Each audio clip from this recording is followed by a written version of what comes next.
നമസ്കാരം. മന്ത്ര മീഡിയയിലേക്ക് ഏവർക്കും സ്വാഗതം. ഇന്ന് ഇവിടെ വിവരിക്കുന്നത്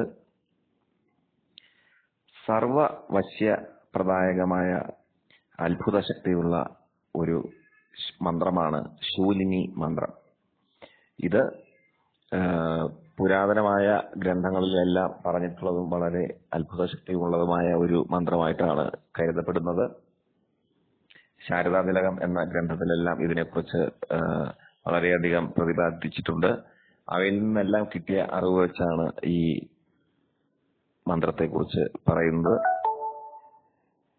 മന്ത്രം വേണ്ട വിധം വിധിപ്രകാരം ഹോമങ്ങൾ എന്തുകൊണ്ടൊക്കെയാണ് ഹോമങ്ങൾ ചെയ്യേണ്ടതെന്നുള്ള കാര്യം ഇവിടെ പറയുന്നുണ്ട്. അതനുസരിച്ചുള്ള ഹോമങ്ങൾ ചെയ്താൽ വളരെ പ്രയോജനപ്രദവും സർവവശ്യവുമാണ് ഫലം. മന്ത്രം തനിയെ ഹോമം ചെയ്യാതെ മന്ത്രം തനിയെ ജപിക്കുകയാണെങ്കിലും അതിൻ്റെതായ ഫലാനുഭൂതികൾ ഉണ്ടാവുന്നതാണ്. നിരന്തരം എല്ലാ ദിവസവും 108 വീതം ആണ് ജപിക്കേണ്ടത്. മന്ത്രജപം മാത്രമാണെങ്കിൽ, ഹോമം ചെയ്യുകയാണെങ്കിൽ 1008 രൂപ പറഞ്ഞിരിക്കുന്ന സാധനങ്ങൾ ചേർത്ത് ഹോമങ്ങൾ നടത്തേണ്ടതാണ്. മന്ത്രം ഇപ്രകാരമാണ്: ഓം ഹ്രീം ജ്വല ജ്വല ശൂലിനി ദുഷ്ടഗ്രഹം ഹും ഫൾ സ്വാഹ. ഓം ഹ്രീം ജ്വല ജ്വല ശൂലിനി ദുഷ്ടഗ്രഹം ഹും ഫൾ സ്വാഹ. ഇതാണ്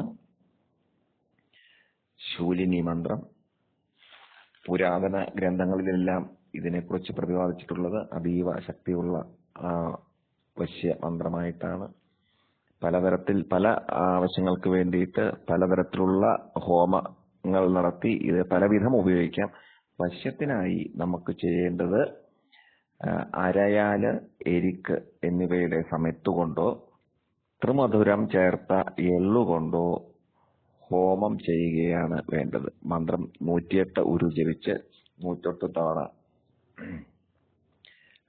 അരയാലോ എരിക്കോ എന്നിവയുടെ സമയത്തുകൊണ്ടോ ത്രിമധുരം ചേർത്ത എള്ളുകൊണ്ടോ ആണ് ഹോമം ചെയ്യേണ്ടത്. ഇതുപോലെ 9 ദിവസം തുടർച്ചയായി അടുപ്പിച്ച് മന്ത്രം ജപിച്ച് ഹോമം ചെയ്യുകയാണെങ്കിൽ സർവവശ്യം നിശ്ചയമാണ്. ഹോമം ചെയ്യാതെ കണ്ട് മന്ത്രം മാത്രമാണ് ജപിക്കുന്നതെങ്കിൽ 108 ഉരു വീതം ദിവസേന മന്ത്രം ജപിക്കേണ്ടതാണ്. ഇപ്രകാരമാണെങ്കിലും സകലവിധത്തിലുള്ള വശ്യവും നമുക്ക് ലഭിക്കുന്നതാണ്.